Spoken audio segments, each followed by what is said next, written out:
L'autobus. Est-ce vraiment nécessaire? Les filles, je dois vous raconter une histoire qui m'est arrivée ce matin. J'étais emprisonnée dans un endroit et il faisait noir.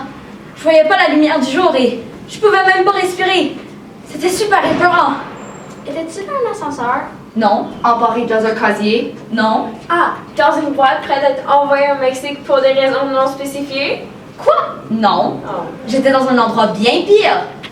Dans l'autobus public. Voyons, Émilie, le transport en commun est très bon pour l'environnement. Mais qu'est-ce que tu veux dire? L'autobus, ça pollue. Ben en fait, plusieurs sont électriques. Et ceux qui polluent amènent beaucoup plus de gens à une destination qu'une simple auto. C'est prouvé que 40 voitures est égal à un bus. Donc, si vous faisiez le calcul, le bus émet beaucoup moins de CO2, ce qui est une des plus grandes causes du réchauffement climatique. Et si vous ne le saviez pas, le réchauffement climatique augmente les chances d'avoir une catastrophe naturelle et est le responsable de plusieurs disparitions des animaux et des humains dues à la chaleur extrême. La liste de conséquences est infinie. Mais vous y avez pensé aux conséquences d'être tassé dans un bus à chaque matin? C'est vraiment pas toujours une bonne chose d'avoir tellement de gens dans un autobus. J'aime pas ça être serré à mort à tous les matins.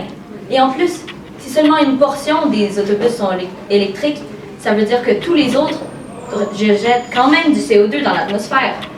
L'autobus est souvent tellement rempli que quand il y a plein de gens, tu perds l'équilibre facilement. L'expérience est très inconfortable. Serrés les uns contre les autres, les microbes se répandent super facilement. Ok, genre, c'est 3 microbes. C'est pas la fin du monde. Ouais, moi je prends le bus à chaque journée et je ne tombe presque jamais malade. As-tu même vu un autobus? C'est tellement sale. Des choses sur les sièges substances, il y a des substances bizarres et suspectes. C'est tellement dégueu. Ils ont même fait une étude et ils ont trouvé que 32% des microbes sur un autobus sont des trucs buccales, donc des trucs dans ta bouche. 29% c'était des microbes sur ta peau. Et 20% c'était des trucs génitaux. Des gens qui se lavent pas les mains après avoir été à la toilette ou d'autres trucs dégueux. En plus, le reste c'était des microbes qu'on n'a jamais découverts. Des trucs inconnus. Et la maladie se propage encore plus rapidement dans les espaces restreints. C'est encore pire quand le bus est rempli. Vous voulez toujours nous dire que l'autobus c'est pas dégueu? Ben, c'est pas très encourageant à apprendre ça. Puis, le bus, il me rend tout le temps en retard. Tu vois ce qu'on essaie de dire maintenant? Ouais, mais attends, pourquoi on prend le bus? Ben, pour aller à l'école. Pourquoi est-ce qu'on va à l'école? Je sais pas.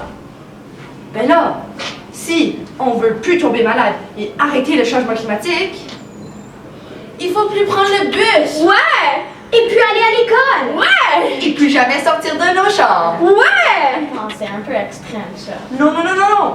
Parce que si on restait chez nous puis on serait en pyjama toute la journée, on dépenserait moins sur les vêtements. Oui, maintenant que j'y pense, ils disent que les gens dépensent 161 $ sur des vêtements. Et avec les pyjamas, tu peux juste en acheter 2 paires. Quand un commence à puer, tu le jettes dans le lavage et l'autre, tu le portes. Ah ouais. Puis en plus, tu sais, si tu t'ennuies de rester chez toi, tu peux juste appeler tes amis. Mais ouais. Et puis, tout est sur l'Internet de nos jours. Il faut juste cliquer quelques boutons. Et puis, tes vêtements, ta nourriture et toutes tes autres nécessités arrivent à ta porte. Imaginez combien de CO2 on pourrait éliminer si tous les élèves de la planète resteraient chez eux. On ne devrait plus prendre le bus, ni l'auto, ni l'avion, ni la bicyclette. Pourquoi est-ce que les scientifiques ont jamais proposé cette solution? Attends, mais si on veut quand même avoir une éducation, mais on va pas à l'école, qu'est-ce qu'on va faire? Ben, il y a l'école en ligne, évidemment. Ah ouais, l'école en ligne est bien meilleure que l'école publique. L'école en ligne te permet d'avoir plus d'heures de sommeil, qui est très important pour les adolescents de notre âge. En plus, c'est beaucoup moins stressant puisque les horaires et les dates d'échéance sont beaucoup plus flexibles. Ah oui. Bon, là, je crois que c'est assez clair. Pour sauver notre planète, Les élèves Devrait arrêter de prendre le bus. Et rester à la maison.